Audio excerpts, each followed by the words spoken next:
Президент Садыр Жапаров Кыргызстандагы чет элдик студенттерге карата жасалган окуя боюнча бүгүн 20 майда билдирүү жасады. Садыр Жапаров бул окуяда жаштар чагымчылдардын намысты козгогон азгырыктарына жетеленип, меймандос элдин кадыр баркына шек келтиришкенин айтты. 13 майдагы окуя иликтенип, күнөөлүүлөр жоопко тартылып жаткан учурда социалдык тармактарда куру намысты козгогон билдирүүлөр чыкканын сындады. Аны бийликке жетпей калгандар атайын чагым кылышканын баса белгиледи. 13 майдагы окуя иликтенип, күнөөлүүлөр кармалып, териштирүү иштери жүрүп жатканда ал окуя тууралуу видео 18 майда интернетке жүктөлүп, биздин кызуу кандуу жаштарыбыздын канын кызытууга кошумча от жаккан, ортого чагым салган, куру намысты козгогон интернет посттор менен коштолду. Буга бийликке жетпей калгандар, коррупцияга каршы күрөштү жактырбагандар, түрмөдө жаткан саясатчылар атайын WhatsApp группаларды, фейк аккаунттарды түзүп алышып, чагым салган маалыматтарды таратышканын ачык айтып коеюн. Ошентсе да 18 май түнү чыккан жаштарды токтотууга аракеттер көрүлүп, ар кандай агрессия калтырып, мындан да жаман окуялардын чыгып кетишине жол берилген жок. Өлкө башы окуянын күч алып кетишине тийиштүү мекемелер, Ички иштер министрлиги өз учурунда чара көрбөгөнү себеп болгонунда баса белгиледи. Бул окуядан бийлик сабак алганын, элде сабак алышы керектигин айтты. Мындан ары ушундай окуя болгондо дароо эле күч органдары катуу чара көрөрүн. Бүгүнкү күнү күч органдары алсыз эмес экенин белгиледи. Күч органдары өз маалында чара көрүп, жүргүзүп жаткан иштерин өз маалында коомчулукка чыгарганда, балким мындай болбойт эле. Биздин Ички иштер министрлигибиз 13 майда болгон окуянын себепкерлерин кармап, ыкчам аракеттерди жүргүзүп, күнөөлүүлөрдү камап жатышкан. Бирок тилекке каршы бул кырдаалды башка күчтөр жагдайды курчутууга кызыктар тараптар пайдаланып кетүүгө үлгүрүштү. Албетте, башталышында студенттер жашаган жерлерге барып, кол салып жиберген тентектер болду. Аларды өз убагында токтотуп калганга жетиштик. Эми алардын баары өз жазасын сөзсүз алышат. Биз бул жолу ушул окуядан чоң сабак алдык. Эл дагы сабак алып, эми мындан ары мындай чакыныктарга, чагымчылдыкка, оор басырык, сергек ой жүгүртүү менен анализ жасап, дароо эле дүрбөп чыга калбайт деп ишенебиз. Эми мындан ары ушундай окуя кайталанса, анда күч органдары биринчи мүнөттөрдөн баштап эле күч менен таратуу ыкмасына өтөт.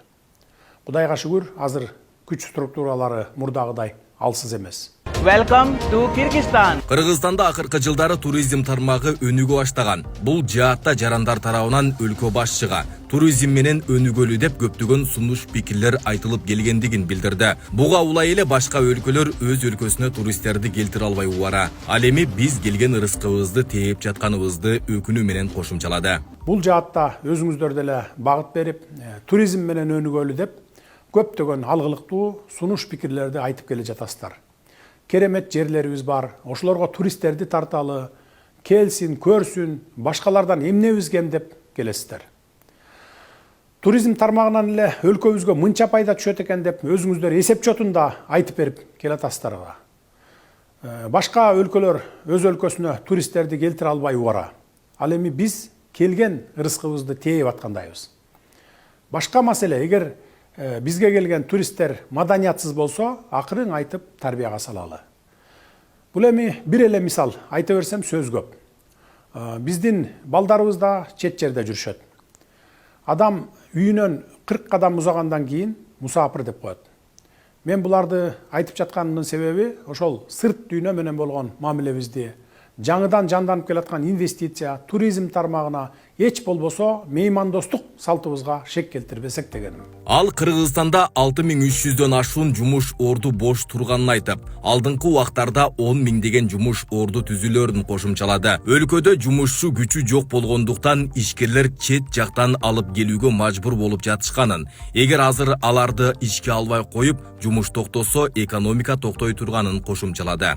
Биздин өлкөбүзгө эмгек мигранттары агылып келет деген түшүбүзгө дагы кирген эмес. Эгер азыр аларды ишке албай коюп, жумушчулар жетишпей калса, эми жанданып келе жаткан ишканалар токтоп калат. Ишкерлер банкрот болушат. Экономикабыз өйдөлөбөй эле ылдыйлап кетет. Муну да унутпашыбыз керек. Мен ушул жерден бир мисал келтире кетейин.